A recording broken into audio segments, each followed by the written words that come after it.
Korean-born Chung Kyung-wha is now the empress of the violin. In 1957, 9-year-old Chung performed Mendelssohn's concerto with the Seoul Philharmonic Orchestra.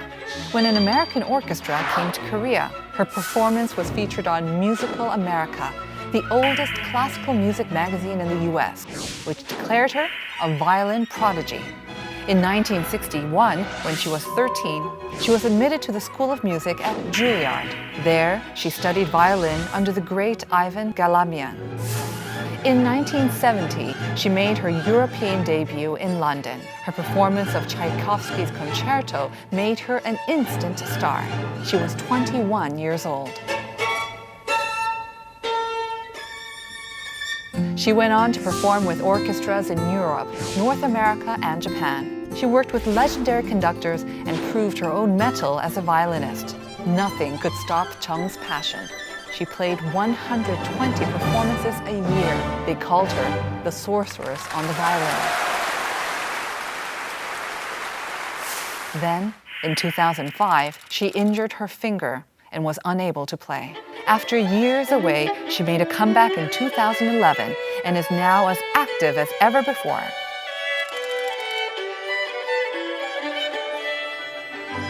Driven by passion and a sense of liberation, Chung Kyung-wha has experienced a second golden age as a professor and as a violinist.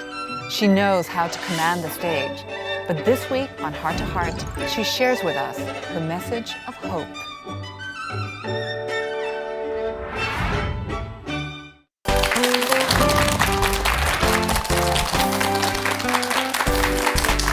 Miss Chung Kyung-wha, it's wonderful to have you here on Heart to Heart. Thank you so much for joining us. Yeah, it's nice to be here. So you went to Juilliard in 1961 and made your international debut more than 50 years ago. And you're still making beautiful music today. I don't know what kind of dedication and passion it takes to stay at the top for so long. How would you describe your life so far as a musician, if you can? I would say I came into contact with my own instrument now, violin, at age of 6. Before I studied piano. And from the moment I met my own instrument, it was like a dream come true. Do you remember that exact moment? Oh, yes. I loved the freedom. And then after 2 weeks, I went to perform at the school, the morning assembly, and seeing 1,000 children and then 1,000 kids listening to, I just played some songs. And it was a revelation for me. And so that was, over half a century ago. And my love and passion for this instrument never dimmed. But I went through life experiencing performance, career, developing career, and then had family and children, two boys. And I thought I had retired because I had injured my finger. And I decided to go into Juilliard to teach. And so I settled in New York. And my finger, from injury of 2005, after 5 years, I did go through some treatment and therapy. And I came back to Korea to perform 2010. And I was not very strong physically. I was quite ill. But my passion for wanting to perform the Brahms concerto, I remained... it was so intact. I performed, and then carefully I came back to performance again, because that's my true love, being on stage and sharing music with the audience. And so I just describe my life presently as a miracle. And so in this miracle, after when I hit age 50, my sole thought was, how do I give back all the blessing that I've received? And so I've just searched, and now I'm back on the stage. And main reason I'm back on the stage is for charity and to help gifted prodigies and musicians, and also do a lot of charities for children in Africa and so on. So one of those charity concerts was a benefit concert for Seoul ferry tragedy. And I understand that they're about keeping hope and love alive, but it was also the first time that you performed chamber music with someone other than your brother and your sister, of course, the most famous conductor Chung Kyung-wha and the cellist Chung Kyung-wha. How was it like to play with someone else other than the Chung trio? My brother and my sister, three of us, something that is very unique is that we have one voice. It's so intermingled, and we have to work just as hard as anybody else. But at the end, the voice and the way we communicate, it's so personal. And so, but in that sense, when I did this trio a little while ago, there was a lot of conscious work put into it. But what was wonderful was that when we were performing, it was so thoroughly enjoyable. Because, you know, when you are not connected, also there's certain kind of different freedom, different concerns. So it's time that I have to do what I have to do, and big part of my life from now on is making chamber music.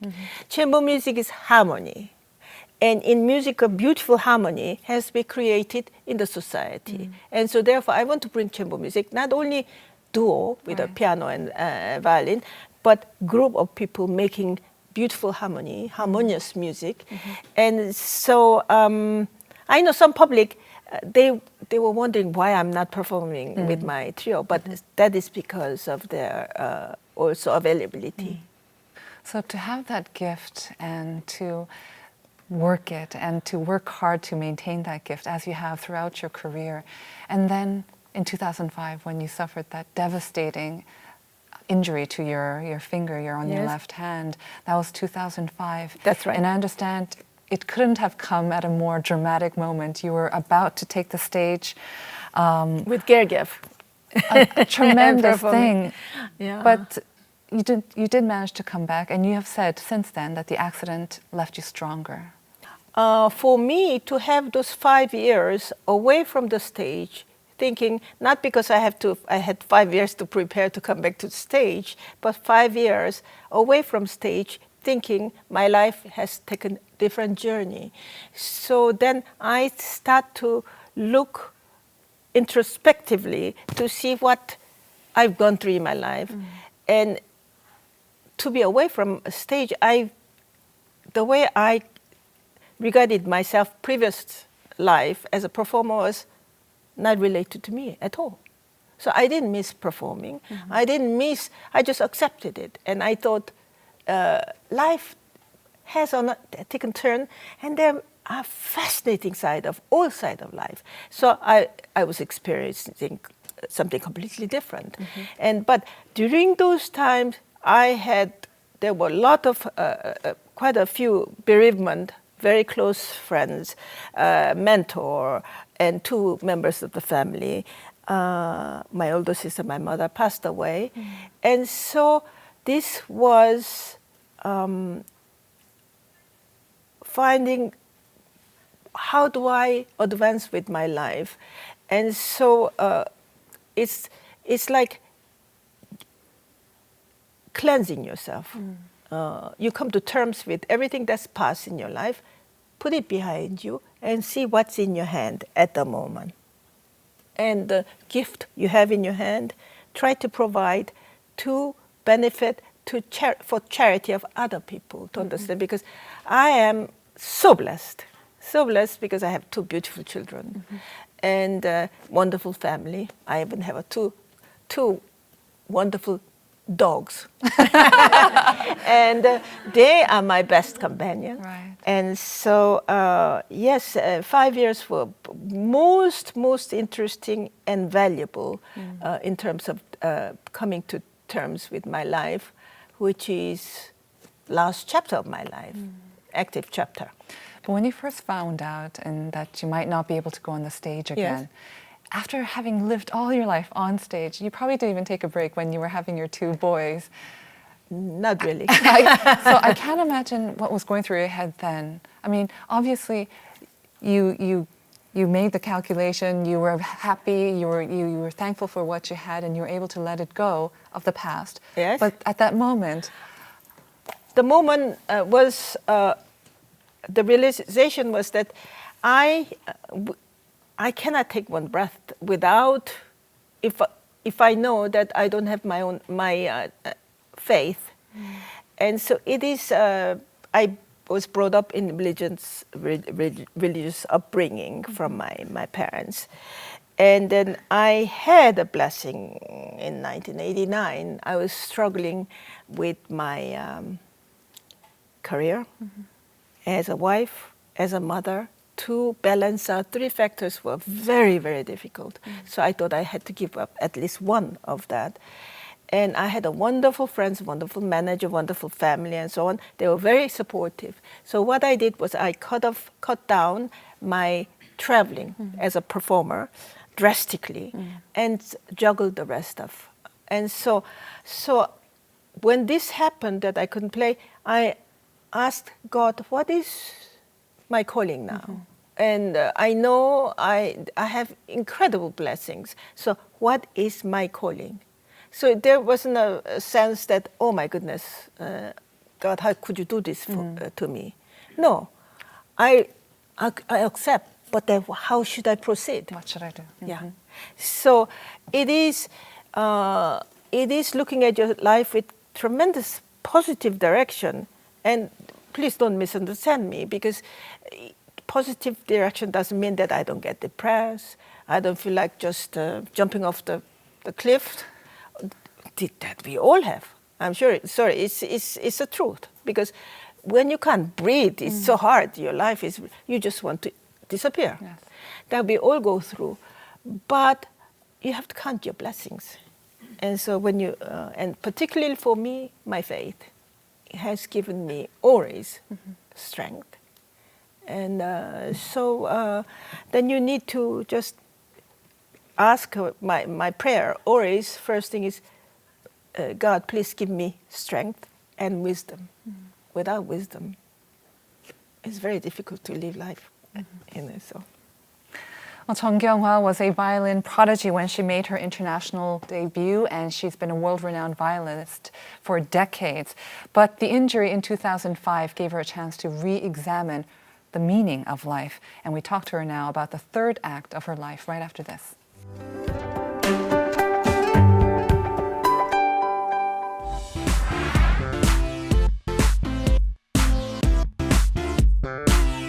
I realized I had finished my life as a performer. But did you constantly pick up the violin every day? No, I couldn't play. Imagine going to Olympics and you stop training for 5 years and suddenly try to run 100 meters. It's not possible.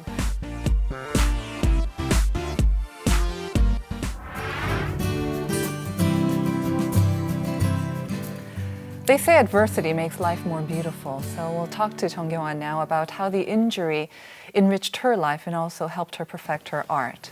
So let's talk about that day when you first found out how bad your injury was. It was in 2005 and a day before you were supposed to take the stage with Valery Gergiev, so it was a highly anticipated concert, very important for your career as well. And I imagine you have been practicing endlessly before. Yes, But what happened the day before? Why did you only find out the day before? No, it wasn't actually the day before. It was on the day. It was on the day. I had problem few days the proceeding, but when I was rehearsing with the orchestra the morning of the concert, I had pain was quite acute. So that afternoon I went to see 5 different doctors, and the last one said, only possibility is maybe give a little injection. And so I said, please do anything you can. And the injection just made it worse. I couldn't even move the finger. So that evening, Gergiev with Mariinsky Theater Orchestra, he was so sympathetic. He performed the whole program, and every end of each piece he said, how is your finger? Can you perform? I said, no, I'm sorry. So finally, at the end of the concert, I had to go on the stage with a microphone and announce to the public. And in 3 days, I have another concert, and I hope to give you a beautiful performance then. And so I did go on a third day after that and perform. And that was my last concert. And I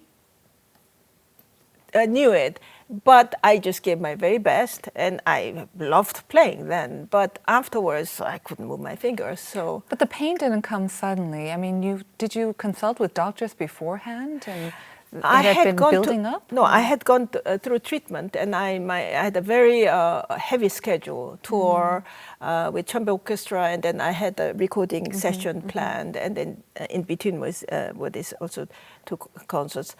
And so my finger couldn't take the pressure. It just collapsed. It just collapsed. So before that, so this kind of careful maintenance is necessary. Everything, your body needs rest. And so if you do anything that to break the rhythm, of course you are risking. But at that time, it seems so tragic. Actually, at that event, I was really totally shocked. But going back home, life is just so fascinating. There's so much side of life. Did you know that it would take you off the stage for 5-6 years? Did you know it was that serious an injury at the time? No, I realized I had finished my life as a performer. That's how I took it. After that last concert? Yeah, when I came to America, because my finger just didn't get any better. So then I went into teaching, and I got myself 2 dogs. And because that means you're not traveling. Oh, right. And now they've traveled from America to Korea 6 times. Now they're getting busy again. But you knew you wouldn't take the stage, or you didn't think you'd perform again, but did you constantly pick up the violin every day? No, I couldn't play. At all? So when I taught the students, maybe some open strings, very minor demonstration, but everything had to be done because I love, for instance, the unaccompanied Bach. I start to do that in my head. And so, and in order to teach, of course, I had benefited so much from this period because I hadn't taught full-time as a full-time professor. And so teaching gives you so much more than one can imagine. So teaching process is very different, to speak to the student in a way, precise, concise. And so, of course, my teaching hours were 4 times longer than any other teacher, because I had to find a way to explain. So those 5 years were very good to perfect your teaching style. Wonderful. Well, I know you're really known to be a perfectionist, and the legendary conductor Lorin Maazel, he wanted to perform together with you, but I understood that you rejected his offer for no less than almost 10 years. Can you tell me about why? So the story gets a little bit the variation, and it somehow it's the shortened version, so you can provide us with the long version. No. It has not only Maestro Maazel, but with quite a few occasions, I only performed under my own terms. Now that sounds rather conceited, but I cannot do my very best if I have to prepare something very quickly. But on the other hand, when you're young, you have to be prepared. And so when I started a career, I was 19, and I had 15 concertos. I was ready to perform. But after debut, when you have no chance, but that one moment you have to take it. But when you are going for the second performance, that is critical performance, because everyone wants to hear what you are all about, how good you are. So then you choose your repertoire as careful as you can, of your own choice. At least that's what I did. And then engagement were pouring in. And so I had recorded Sibelius Concerto, and Maestro Mazara wanted to perform Sibelius concerto, and in order to provide to the performance justice, I didn't think I could do as well as he expected me to. I was so afraid. So I didn't accept it. And of course, this was taken in many different ways, as I was being difficult, or I was being conceited, and so on. But I've survived this life, and here I am still. So you did perform with him after? After about 10 years, yes. About 10 years. Oh, eight years. So it's one thing that, I mean, if you could say it's conceited, but also it takes confidence, knowing that you'll be better in 10 or whatever years, and also that he would still want to perform with you. No, not true. No? I didn't know I'll be better in 10 years, but I knew I couldn't do it then. But I have confidence that whatever I want to do, I would put my utmost dedication. So that is the truth of being an artist. There is no such a thing as end of road. It's continuous road of searching. And at the same time, how do you look at yourself? I look at myself as how my mother brought me up. The greatest on this planet. I know I'm not the greatest, but you have to believe you are so great. What you have got to say to people is so special, because it's to be an artist. It's a very fragile state, because you are constantly searching for what does this composer wants you to do, and you have to go into their soul, searching in this sixth dimension, and so. It's fascinating change as one grow older, because it never is. I never get tired of it. So how did you know after 8 years that you were ready? Did the maestro call you? I think you're ready, or did you call him and said, "I'm ready"? No. I knew I was a little more mature and I was a little better. In fact, I remember performing Balto Concerto with him, and the concerto wasn't very mature. I mean, I had just studied it 1 year or 1 or 2 years. And I was so apologetic. I'm so sorry, this should be better. And he said, you know, if you think it's so good now, I know there's nothing to look forward to. And so he was so sympathetic, and he is such a good friend. And a fantastic musician, and so we've done some wonderful performances together. And no, you don't know when you're going to be ready. You do your best to do, but so no performance is like a masterpiece hanging on the museum. So not to press the point too much, but I think also with some musicians, if they have that once-in-a-lifetime opportunity, but they're not sure if they're ready, or inside they don't think that they're ready, but they think, I'm never going to have this chance again. You should just take it. You have to take it. You have to have guts to take it. You know, for instance, there's an interesting story. Daniel Barenboim was a child prodigy, fantastic. He had played complete Beethoven sonatas when he was in his teens, 11 or 12.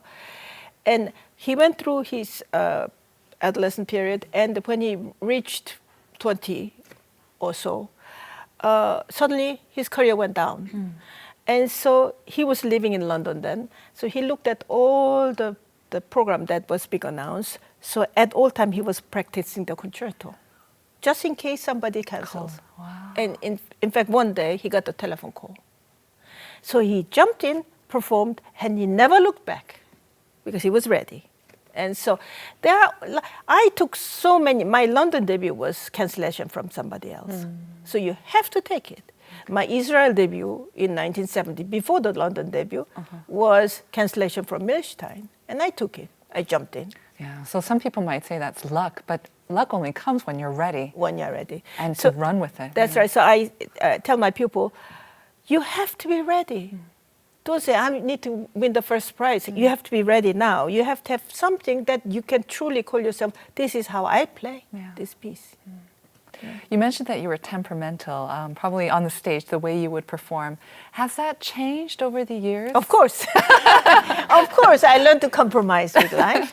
And I try to be as graceful and gentle as possible, but I'm afraid that's going to be very hard to achieve. Yes, I was extremely temperamental. And if something didn't agree with me, I was very straight in expressing myself, and with conductors particularly. And it is not particularly welcoming if you behave in that way. And so I tell my students or young people, do not behave the way I did, because there are only certain kind of amount of chances you get. And also now, this world, when you perform, you don't have so much time to prepare.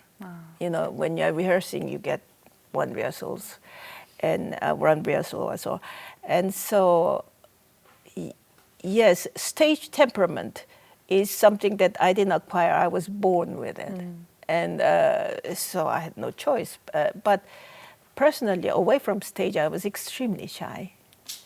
Extremely shy. So yeah, one has a different side.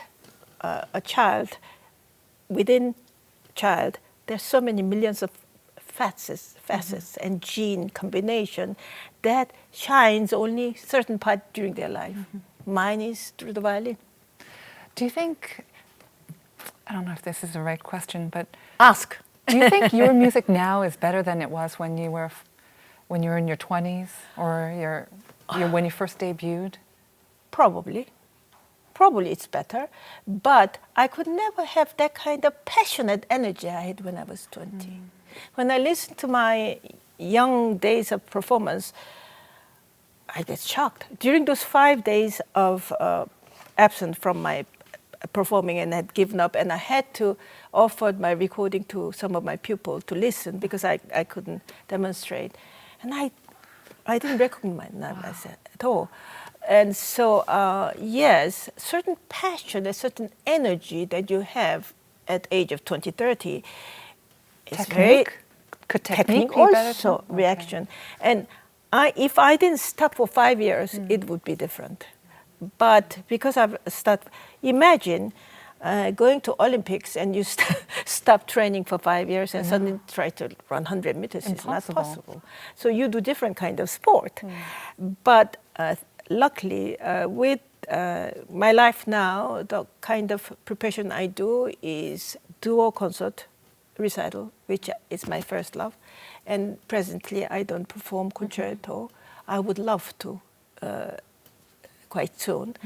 And so directing the festival, summer festival with my sister, the GMMF. Yes, involved with chamber music. And that is wonderful way of involving myself, very fulfilling way of. And I imagine it makes your music richer in a sense too.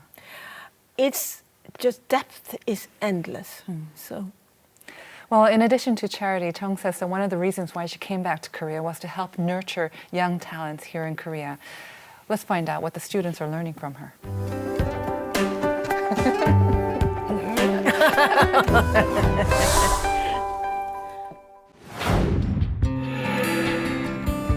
Since May 2012, when Chung Kyung-wha was appointed chair professor at Ewha Women's University, she has been concentrating on training students.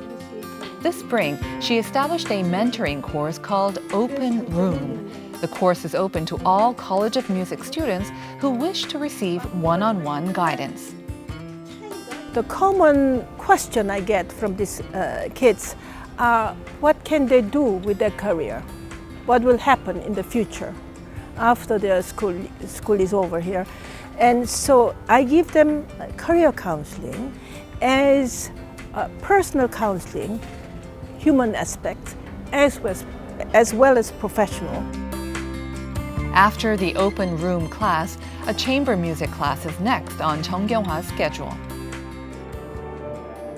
As a world-renowned violinist, Chung has performed with orchestras from around the world, and recorded most of the major violin concertos and chamber music pieces. Now she's working to bring out the best in her students. 그러니까 그냥 자기가 하는 대로 했다가 너무 왜냐면 그런 거에 너무 집중을 하면 음악이 나오지가 않아. 그러니까 서로 믿고 어저스트먼트 그냥 자연이 되게 많아. 오케이?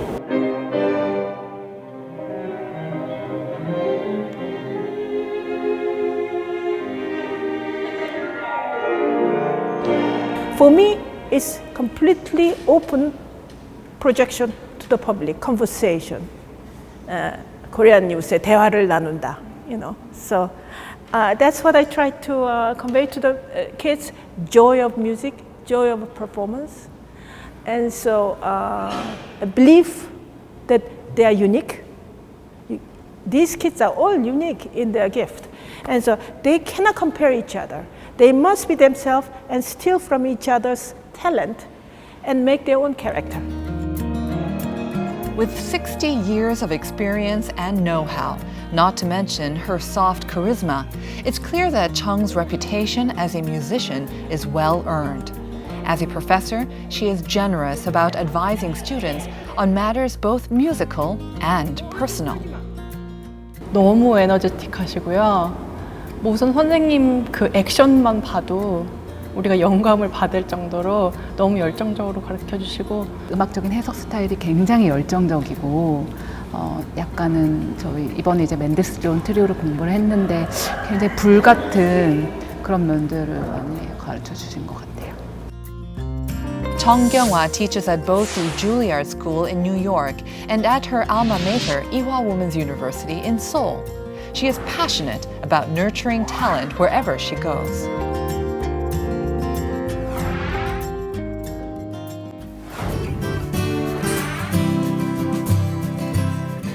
Chung has been called the Dragon Lady and the sorceress on the violin for her mastery on the violin, but she's also known for her passion, of course, and her passion extends to teaching.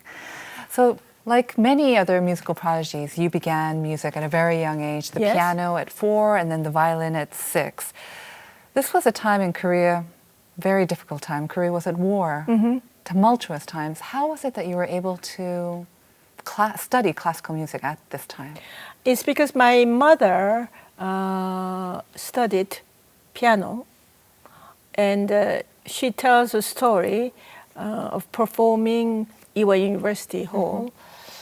And when she walked on to perform Chopin Nocturne or one of Chopin pieces, she was so nervous. When she walked off, she made the decision to stop there and then. After her, she's very decisive, and that's why she was able to hold the business the way she did. Brilliant lady, decisive, makes a positive decision, go forward. That was her. And her dream was to raise ideal family, an exemplary family. And so she had 7 children, had 9 children, lost 2 during the war. And so all of us, 7 of us, part of education studied piano. There were at one time about 30 tutors going in and out of the house. We had so many lessons, Korean dance, ballet, and language lessons, swimming lessons. Every summer she took us to an army tent, and to accommodate us in Taechon, where there was not a resort time at all. Camping, very popular now. And she brought upright piano during the summer days. And so when she moved us to Busan during the war, first thing she took was upright piano also. So all of us studied piano. She was passionate about music. She loved music. And so all of us studied. So then she saw individual character what we liked, and I studied piano, but I didn't take it very well. And so they went through very, very difficult time. It's a hard time to send us to America and so on. But my mother had a brilliant ideas to go over the obstacle. And so we went to America in '61. There are a lot of stories how we went about, but yes, we did go and got a full scholarship from Juilliard. And the decision to go to the States was because of your talent, right? yes, my mother had one day, there was a visit of little orchestra, it's called it, and they were visiting, they were performing in those days, only Ewha University, or because there were no other halls available of such size. And my mother took me, and during the break on the stage, my mother said, why don't you go out there and play? And I just did as she told me to. I went and started to play, and all the members came in. And they were fascinated. They had not expected a little child to come out and play Mendelssohn concerto. How old were you? I don't know, 8, 9, maybe 9. And so, 9. And so the conductor went to America and wrote, I saw a miracle in Asia during this travel. And then my mother got hold of that article and took it to the bureau and got permission to go. Because in those days, only you could go abroad if you graduate college. Of course. And so she got the invitation from America. So that's how it was the first case. So she knew how to make a point to make a new rule. So that was another case of being ready for the right moment when the luck or the opportunity presents itself. But I was talking to Lang Lang, who's on the show before, yes. and he talked about his struggles with his father, who was very dominant and conservative. And made sure that he devoted all those hours. You were responsible for the whole family maybe uprooting to the U.S. and all this pressure must have been on your shoulders at a very young age. No, you didn't feel that? Your mother never... No. I was the youngest daughter of the family, and the pressure was actually on my older sister. She went to Juilliard before me. Ah, okay. Because she had, in her story was, she, from the high school, took the test to get a diploma for college diploma. So shortened her education so she could go to Juilliard. Oh, okay. America. So she was in Juilliard first. So you were lucky. The pressure wasn't on you initially. No, it wasn't on me. My sister, older sister, had quite a pressure. And I was insistent I want to go to Paris. And my older sister said, no, you can't send Kyung-wha to Paris. She's only... I started to insist when I was 9 years old. And so I had to wait a few years, and I went to America. That's amazing. Yeah, so your mother was never the so-called the tiger mom, or you never had that pressure from your parents? No. My mother has never pressured us to do anything in such a way of do this is what you're going to study. That. And so if I had told my mother, I don't want to study violin, she would say, okay, what would you like to do? But like most child prodigy, they go through growing pains. And you mentioned that you had also some ups and downs. Yes. And because you started at such a young age, you must have gone through quite a few ups and downs as well. Certainly did, yeah. Was there one sort of moment that you really thought, I'm not sure I can make it? And how did you overcome that? A moment of such that I don't want to play violin has never occurred to me. When it did occur when I was a teenager was because my passion for what I want to do with it doesn't seem to correspond with my present state at this time. And so I was in despair. So it's better I stop playing the violin. And then, of course, I had a wonderful family support, moral support. And so you cannot exist alone. You need sort of a wall around you who protects you. If it's not your family, it needs to be a friend or teacher or mentor. So I had incredible support in that sense. And so you sort of overcome that and you become stronger. And it's such a day-to-day, step-by-step process. And misfortune turned into greater fortune. So however difficult obstacle you have in front, if you overcome it, you become not only stronger, you become wiser. And so, and in order to do that, what you need is extreme patience. And so I was very temperamental. I didn't have much patience, but I had a crazy love for the violin, and that's enough for me to sustain the journey. But yeah, you have to let go of so many things as you grow older, and empty yourself, just to see what's the most pure essence of your belief in life. And the most important thing are my children. Nothing more important than my children. And now, most important thing is to share my gift and experience to people who are non-musicians. I can connect to anybody and everybody. Right. But my particular aim is to help prodigy. They find the right direction of getting possibly right teachers. So I would like to be part of this growing process of helping. And so it's not the richness of actual wealth and the success in terms of society success, but success within oneself and wealth within oneself and harmony with people. And so music provides that. Music provides particularly classical music, classical culture. Well, recovering from her injury and also growing older has made Chung more appreciative of her ability to continue to play. Every moment on the violin is precious to her, and we're grateful that she's able to share her music with us.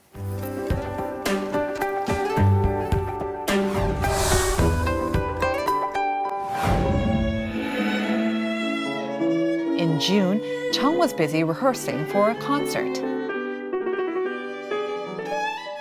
There was a 5-year period when she could not play after injuring her finger in 2005. But she made a triumphant comeback in 2011 and has been active ever since. Nowadays, it's her relaxed and thoughtful style rather than precision that moves audiences. It's not a single voice I am looking for now. It is harmonious voice. Harmonious voice, and within that, as you grow older, what's important is inner harmony. The sound of the violin is said to come closest to the human voice. Chung Kyung-wha's violin in particular has a soulful quality that comes from 60 years of performances. I think all the artists are very complex, because without going through that complexity, and then at the end, what we are trying to achieve is a pure simplicity, I think, in any field. So yes, it has to convey the message. So this is my way of sending a message. Chung Kyung-wha belongs to the first generation of Korean musicians who reached the pinnacle of success in the musical world. Her calm presence on the stage and her stirring music will continue to captivate us for a long time to come.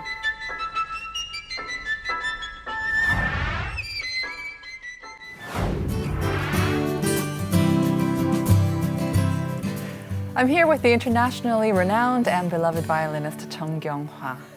So, Ms. Chung, when I'm talking to you, it seems like you've been driven throughout your life from a very strong faith, also a strong sense of justice, and of course, a very positive attitude toward life, counting your blessings, always being grateful for what you have. Is this the influence that you received from your mother in particular? I would say greatly influenced by my mother. And also I had a teacher who was very focused and directional.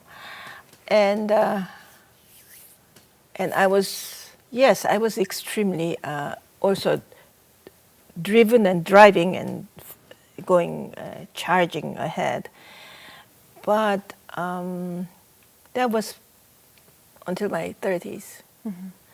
And the break came when I started a family, having 2 children. And then singular word I had disappeared overnight. Right. And I had focused my children, my husband, the family. And that had compromised view of my life, which never existed before that. Compromise was a last word. It never existed in the vocabulary of my living life. And now, I'm not driven at all. I'm just grateful I have each day. And this, I hear this from all around, all people of my age. They all are grateful each day and taking a moment. But moment is the best. But moment takes few seconds. For me, I appreciate every second. Grateful, given. And so, yes, the sense of being driven or driving doesn't exist in my life any longer. I try to embrace. I'm ready to change course at all time. Finally, let's talk about your recital that's coming up in London. This December. I mean, London Yes. is where you've made your sort of debut. And after 50 years now, you're going back. I can't imagine what you'll be thinking. Do you have something very special planned for this recital? How do you imagine it's going to be? The recital program is very, very, I think it's a very good program. Mozart, Sonata, Prokofiev F minor is a grand, big epic of Russian history, I would say. And then Bach, Chaconne, who each is the masterpiece in this classical creation, and the César Franck. That I performed that program last year in Japan, and when I mentioned this program, they jumped. They wanted that program, so I'm going there to play with Kevin Kenner, who's been my duo partner for past 3 years. And London, I think there's still quite a lot of people who are my fans, who would be waiting for this concert. And because my first entrance there was May 1970, and ever since then, I have performed more in England than anywhere else, possibly in America, yes, but I haven't been back to England, I would say, over 11 years, other parts of Europe, over 20 years. And so it is... it's a strange anticipation. Yes. I don't know what to expect, but I reckon it would be a very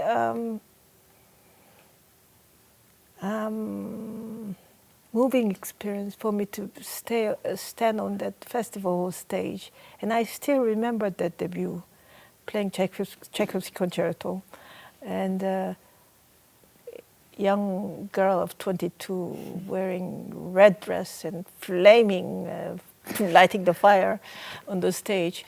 But now, of course, there was certain nervousness in that evening, a nervous thrill. But when I walk on the stage, December, it's not going to be nervous thrill. It would be most incredible, in-depth appreciation of having walked this journey and meeting the public again, and grateful I'm able to come back. So grateful I'm able to come back. It's just hard to imagine this miracle. I'm sure the audience will be very grateful, and I wish I could be there. It's going to be a special concert, I imagine. You have to come. Yes. Yeah. Are you invited? That's wonderful. Okay. Well, thank you so much for sparing time, and it was a real honor and such a pleasure to talk to you. I wish you great health and hope you'll visit us again on Heart to Heart. Next time with Johannes and Clara. Yay! Thank you.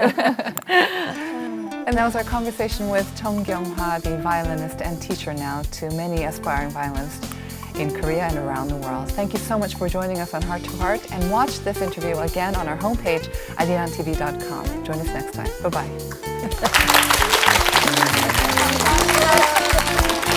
수고했어요. 너무 즐거웠어요.